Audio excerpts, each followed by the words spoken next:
Frank Miller is an American comic book writer, novelist, inker, screenwriter, film director, and producer best known for his dark comic book stories and graphic novels such as Ronin, Daredevil, Born Again, The Dark Knight Returns, Sin City and 300. He also directed the film version of The Spirit, shared directing duties with Robert Rodriguez on Sin City and Sin City, A Dame to Kill For, and produced the film 300.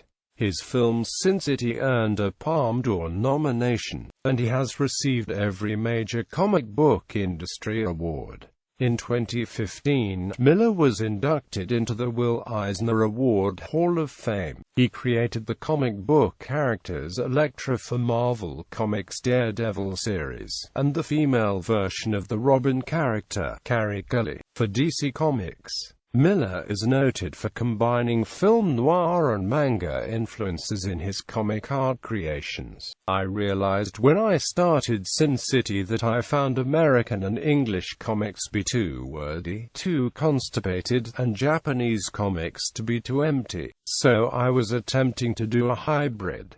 Early life. Miller was born in Olney, Maryland, on January 27, 1957, and raised in Montpelier, Vermont, the fifth of 7 children of a nurse mother and a carpenter electrician father. His family was Irish Catholic. Career. Miller grew up a comics fan, with a letter he wrote to Marvel Comics being published in the Cat No. 3. His first published work was at Western Publishing's Gold Key Comics imprint, received at the recommendation of comics artist Neil Adams, to whom a fledgling Miller, after moving to New York City, had shown samples and received much critique and occasional informal lessons. Though no published credits appear, he is tentatively credited with the 3-page story Royal Feast in the licensed TV series comic book Twilight Zone No. 84, by an unknown writer, and is credited with the 5-page Endless Cloud, also by an unknown writer, in the following issue. By the time of the latter, Miller had his first confirmed credit in writer Wired Guin's 6-page Deliver Me from D-Day, inked by Danny Boulanadi, in Weird War Tales No. 64.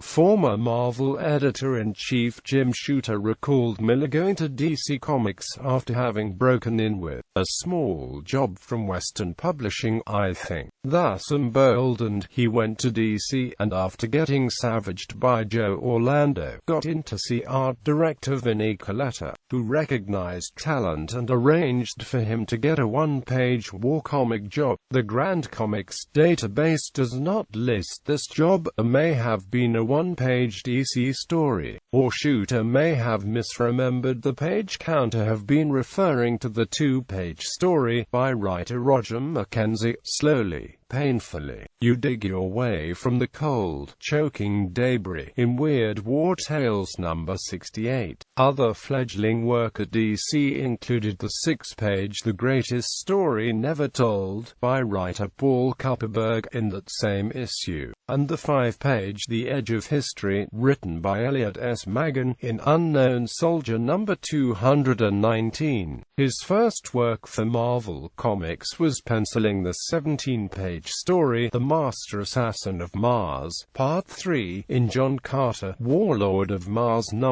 18. At Marvel, Miller would settle in as a regular fill-in and cover artist, working on a variety of titles. One of these jobs was drawing Peter Parker, The Spectacular Spider-Man No. 27-28, which guest-starred Daredevil. At the time, sales of the Daredevil title were poor, but Miller saw potential in a blind protagonist in a purely visual medium. He recalled in 2000, Miller went to writer and staffer Joe Duffy, and she passed on his interest to editor-in-chief Jim Shooter to get Miller work on Daredevil's regular title. Shooter agreed and made Miller the new penciler on the title. As Miller recalled in 2008, when I first showed up in New York, I showed up with a bunch of comics, a bunch of samples, of guys in trench coats and old cars and such, and said, "Where are the guys in tights?" And I had to learn how to do it. But as soon as a title came along, when Gene Colan left Daredevil, I realized it was my secret into the crime comics with a superhero in them. And so I lobbied for the title and got it. Daredevil and the early 1980s Daredevil number 158, Miller's debut on that title, was the finale of an ongoing story written by Roger Mackenzie and inked by Klaus Janson. After this issue, Miller became one of Marvel's rising stars. However, sales on Daredevil did not improve. Marvel's management continued to discuss cancellation, and Miller himself almost quit the series, as he disliked Mackenzie's scripts.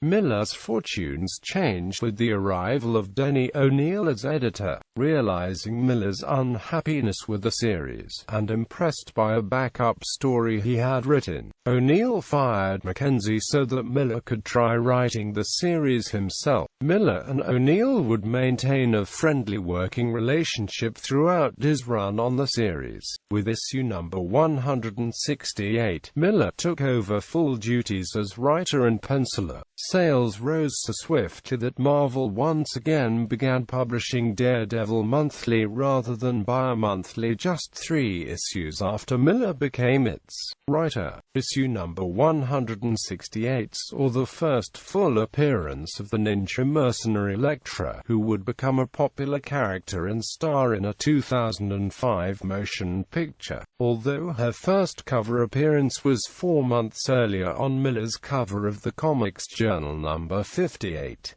Miller later wrote and drew a solo Elektra story in Bizarre Adventures number 28. He added a martial arts aspect to Daredevil's fighting skills, and introduced previously unseen characters who had played a major part in the character's youth. Stick, leader of the ninja clan The Chased, who had been Murdoch's sensei after he was blinded, and a rival clan called The Hand. Unable to handle both writing and penciling Daredevil on the new monthly schedule, Miller began increasingly relying on Janson for the artwork, sending him looser and looser pencils beginning with number 173.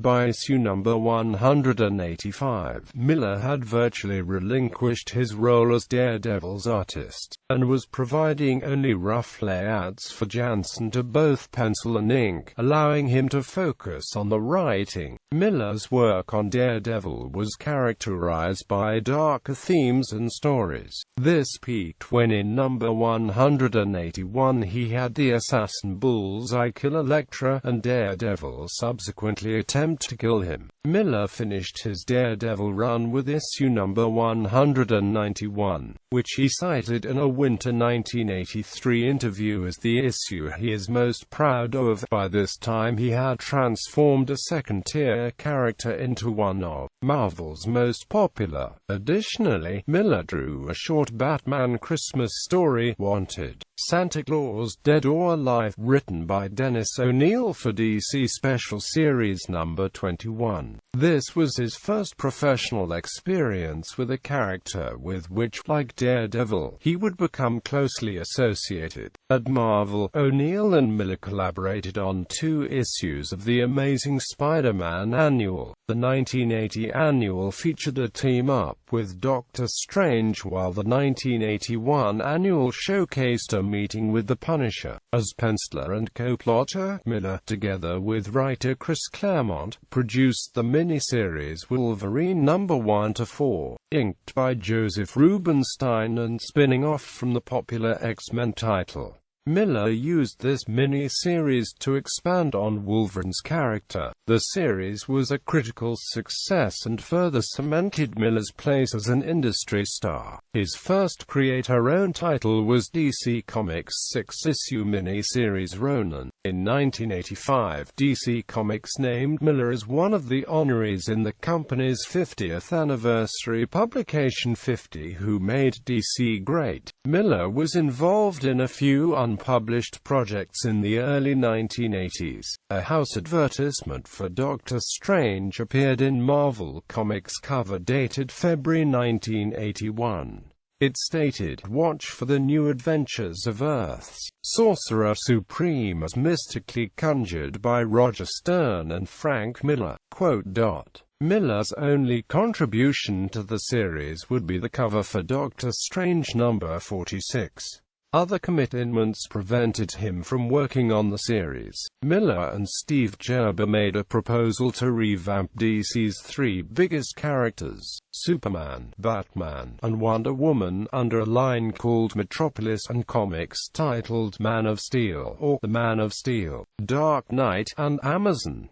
However, this proposal was not accepted. Batman, The Dark Knight Returns and the late 1980s. In 1986, DC Comics released the writer-penciler Miller's Batman, The Dark Knight Returns, a 4-issue mini-series printed in what the publisher called prestige format, squarebound, rather than stapled, on heavy stock paper rather than newsprint, and with cardstock rather than glossy paper covers. It was inked by Klaus Janson and colored by Lynn Varley. The story tells how Batman retired after the death of the second Robin, and at age 55 returns to fight crime in a dark and violent future. Miller created a tough, gritty Batman, referring to him as the Dark Knight based upon his being called the Dark Knight Detective in some 1970s portrayals. Although the nickname Dark Knight for Batman dates back to 1940.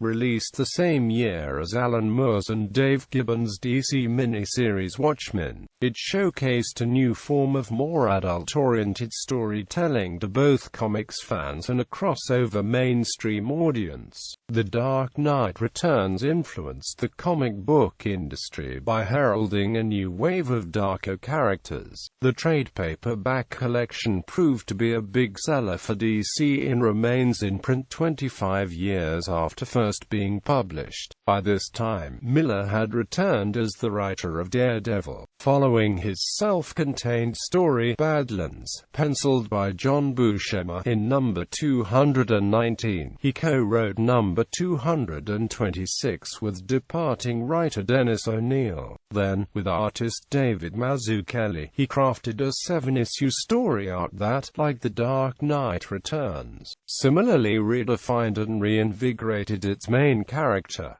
The storyline, Daredevil, Born Again, in number 227 to 233, chronicled the hero's Catholic background, and the destruction and rebirth of his real-life identity. Manhattan attorney Matt Murdock, at the hands of Daredevil's nemesis, the crime lord Wilson Fisk, also known as the Kingpin. After completing the Born Again arc, Frank Miller intended to produce a two-part story with artist Walt Simonson, but it was never completed and remains unpublished. Miller and artist Bill Sienkiewicz produced the graphic novel Daredevil, Love in War in 1986. Featuring the character of the Kingpin, it indirectly bridges Miller's first run on Daredevil and Born Again by explaining the change in the Kingpin's attitude toward Daredevil. Miller and Sienkiewicz also produced the 8-issue mini-series Elektra of Saturn for Epic Comics. Set outside regular Marvel continuity, it featured a wild tale of cyborgs and ninjas, while expanding further on Elektra's background. Both of these projects were critically well received. Elektra of Saturn was praised for its bold storytelling, but neither it nor Daredevil, Love and War had the influence or reached as many readers as Dark Knight Returns or Born Again. Miller would revisit the theme of ninjas several times during his career, including when he wrote the lyrics to the Vanilla Ice song, Ninja Rap, under a pseudonym. Miller's final major story in this period was in Batman issues 404 to 407 in 1987, another collaboration with Mazzucchelli. titled Batman, Year One. This was Miller's version of the origin of Batman, in which he retconned many details and adapted the story to fit his Dark Knight continuity, proving to be hugely popular. This was as influential as Miller's previous work, and a trade paperback released in 1988 remains in print and is one of DC's best-selling books, and adapted as an original animated film video in 2011. Miller had also drawn the covers for the first 12 issues of First Comics' English-language reprints of Kazuo Koike and Goseki Kojima's Lone Wolf, and cup that helped bring Japanese manga to a wider Western audience. During this time, Miller had been in dispute with DC Comics over a proposed ratings system for comics. Disagreeing with what he saw as censorship, Miller refused to do any further work for DC, and he would take his future projects to the independent publisher Dark Horse Comics. From then on, Miller would be a major supporter of creator rights and be a major voice against censorship in comics. The 1990s. After announcing he intended to release his work only via the independent publisher Dark Horse Comics, Miller completed one final project for Epic Comics, the mature audience imprint of Marvel Comics. Elektra Lives Again was a fully painted graphic novel written and drawn by Miller and colored by longtime partner Lynn Varley, telling the story of the resurrection of Elektra from the dead and Daredevil's quest to find her, as well as showing Miller's will to experiment with new storytelling techniques. 1990 saw Miller and artist Geoff Darrow start work on Hard Boiled, a 3-issue miniseries. The title, a mix of violence and satire, was praised for Darrow's highly detailed art and Miller's writing. At the same time, Miller and artist Dave Gibbons produced Give Me Liberty, a 4-issue miniseries for Dark Horse. Give Me Liberty was followed by sequel miniseries and specials expanding on the story of protagonist Martha Washington, an African-American woman in modern and near-future Southern North America, all of which were written by Miller and drawn by Gibbons. Miller also read the scripts for the science fiction films RoboCop 2 and RoboCop 3, about a police cyborg. Neither was critically well received. In 2007, Miller stated that there was a lot of interference in the writing process. It wasn't ideal. After working on the 2 RoboCop movies, I really thought that was it for me in the business of film. Miller would come into contact with the fictional cyborg once more, writing the comic book miniseries, RoboCop vs. the Terminator, with art by Walter Simonson. In 2003, Miller's screenplay for RoboCop 2 was adapted by Stephen Grant for Avatar Press's Pulsar imprint, illustrated by Juan Jose YP. The series is called Frank Miller's RoboCop and contains plot elements that were divided between RoboCop 2 and RoboCop 3. In 1991, Miller started work on his first Sin City story, serialized in Dark Horse Presents number 51 to 62. It proved to be another success, and the story was released in a trade paperback. This first Sin City yarn was re-released in 1995 under the name The Hard Goodbye. Sin City proved to be Miller's main project for much of the remainder of the decade, as Miller told more Sin City stories within this noir world of his creation, in the process helping to revitalize the crime comics genre. Sin City proved artistically auspicious for Miller and again brought his work to a wider audience without comics. Miller lived in Los Angeles, California in the 1990s, which influenced Sin City. Daredevil, The Man Without Fear was a 5-issue miniseries published by Marvel Comics in 1993. In this story, Miller and artist John Romita Jr. told Daredevil's origins differently from in the previous comics, and provided additional detail to his beginnings. Miller also returned to superheroes by writing issue number 11 of Todd McFarlane's Spawn, as well as the Spawn Batman crossover for Image Comics. In 1995, Miller and Darrow collaborated again on Big Guy and Rusty the Boy Robot, published as a two-part mini-series by Dark Horse Comics. In 1999 it became an animated series on Fox Kids.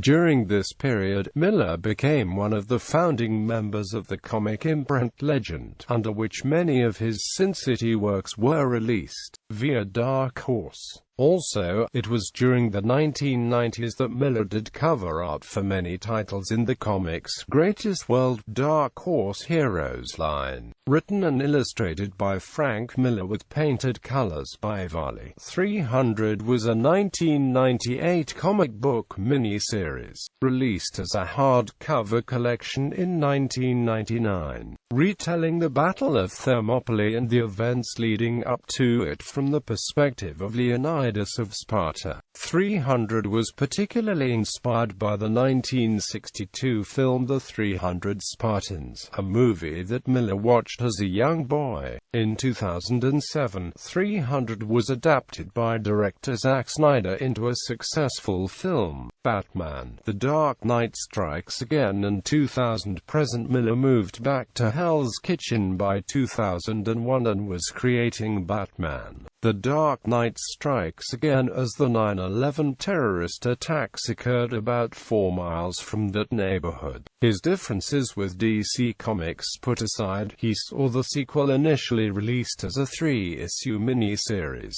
and though it sold well, it received a mixed to negative reception. Miller also returned to writing Batman in 2005, taking on the writing duties of All-Star Batman and Amp Robin, the Boy Wonder, a series set inside of what Miller describes as the Dark Knight universe, and drawn by Jim Lee. Miller's previous attitude towards movie adaptations was to change after Robert Rodriguez made a short film based on a story from Miller's Sin City, entitled The Customer Is Always Right. Miller was pleased with the result, leading to him and Rodriguez directing a full-length film, Sin City, using Miller's original comics panels as storyboards.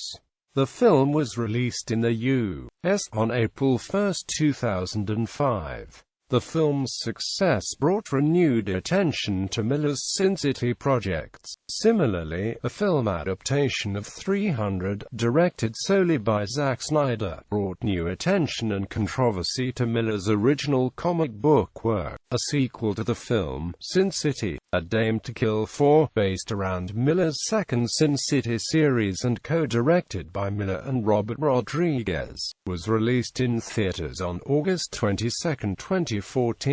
In April 2015, an 8-issue third sequel to The Dark Knight Returns and The Dark Knight Strikes Again, titled The Dark Knight 3: The Master Race, was announced. Miller will be the co-writer with Brian Azzarello. The series will be released twice monthly starting in late 2015. Andy Kubert and Klaus Janson will be the artists on the series. On July 10, 2015, at the San Diego Comic-Con, Miller was inducted into the Eisner Awards Hall of Fame. Miller's collaboration with Brian Azzarello, The Dark Knight 3: The Master Race, was well received, and was one of the top-selling comics of 2015, moving nearly 500,000 copies. Personal life. Until the divorce in 2005, Miller was married to colorist Lynn Varley, who colored many of his most acclaimed works, and backgrounds to the 2007 movie 300. Miller has since been romantically linked to New York-based Shakespearean scholar Kimberly Halliburton Cox, who had a cameo in The Spirit. In July 2011 at the San Diego Comic-Con International, while promoting his upcoming graphic novel Holy Terror, in which the protagonist hero fights Al-Qaeda terrorists. Miller made a remark about Islamic terrorism and Islam, saying, "I was raised Catholic and I could tell you a lot about the Spanish Inquisition, but the mysteries of the Catholic Church elude me. And I could tell you a lot about Al-Qaeda, but the mysteries of Islam elude me too." In November 2011, Miller posted remarks pertaining to the Occupy Wall Street movement in his blog, calling it nothing but a pack of louts, thieves, and rapists fed by Woodstock-era nostalgia and putrid false righteousness, and said of the movement, "Wake up, Pondscom. America is at war against a ruthless enemy. Maybe, between bouts of self-pity and all the other tasty tidbits of narcissism you've been served up in your sheltered, comfy little worlds, you've heard terms like Al-Qaeda and Islamicism." Miller's statement generated controversy. In October 2012, Joanna Gallardo-Mills, who began working for Miller as an executive coordinator in November 2008, filed suit against Miller in Manhattan for discrimination and mental anguish, stating that Miller's former girlfriend, Kimberly Cox, created a hostile work environment for Gallardo-Mills in Miller and Cox's Hell's Kitchen living workspace style and influence. Although still conforming to traditional comic book styles, Miller infused his first issue of Daredevil with his own film noir style. Miller sketched the roofs of New York in an attempt to give his Daredevil art an authentic feel not commonly seen in superhero comics at the time. One journalist noted, "Daredevil's New York, under Frank's run, became darker and more dangerous than the Spider-Man New York it seemingly lived in before. New York City itself, particularly Daredevil's Hell's Kitchen neighborhood, became as much a character as the shadowy crime fighter. The stories often took place on the rooftop level, with water towers, pipes and chimneys jutting out to create a skyline reminiscent of German Expressionism's dramatic edges and shadows." Ronin shows some of the strongest influences of manga and band dessinée on Miller's style, both in the artwork and narrative style. Sin City was drawn in black and white to emphasize its film noir origins. Miller has said he opposes naturalism in comic art. In an interview on the documentary Legends of the Dark Knight, The History of Batman, he said, "People are attempting to bring a superficial reality to superheroes which is rather stupid. They work best as the flamboyant fantasies they are. I mean, these are characters that are broad and big. I don't need to see sweat patches under Superman's arms. I want to see him fly." Criticism and praise. Daredevil, Born Again and The Dark Knight Returns were both critical successes and influential on subsequent generations of creators. Batman Year One was met with even greater praise for its gritty style, while comics including Ronin 300 and Sin City were also successful. However, later material such as Batman The Dark Knight Strikes Again received mixed reviews. In particular, All-Star Batman and Robin the Boy Wonder was widely considered a sign of Miller's creative decline. Miller's recent output is also frequently criticized as lacking humanity. Examples given include the abundance of prostitutes portrayed in Sin City, and the perceived anti-Islamic sentiment in Holy Terror. Fellow comic book writer Alan Moore has described Miller's work from Sin City onward as homophobic and misogynistic. Despite praising his early Batman and Daredevil material, Moore previously penned a flattering introduction to an early collected edition of The Dark Knight Returns, and the two have remained friends. In terms of Miller's film career, his 2008 adaptation of The Spirit received negative reviews, earning a Metascore of 31/100 at Metacritic.com. Meanwhile, his film adaptation of Sin City was well received by audiences and critics. Cameo appearances. Frank Miller has appeared in 6 films in small cameo roles, dying in each. In RoboCop 2, he plays Frank, the chemist, and dies in an explosion in an illegal drug lab. In Jugular Wine, A Vampire Odyssey, he is killed by vampires in front of Marvel Comics' Stan Lee. In Daredevil, he appears as a corpse with a pen in his head, thrown by Bullseye, who steals his motorcycle. The credits list Frank Miller as Man with Pen in Head. In Sin City, he plays the priest killed by Marv in The Confessional. In The Spirit, which was written and directed by Miller, he appears as Leibowitz, the officer whose head is ripped off by the octopus and thrown at the Spirit. The name alludes to Jack Leibowitz, a co-founder of what would become DC Comics. In Sin City, A Dame to Kill For, which Miller wrote and co-directed, he appears as Sam, a man just shot by another character, played by Miller's co-director Robert Rodriguez, also in a cameo.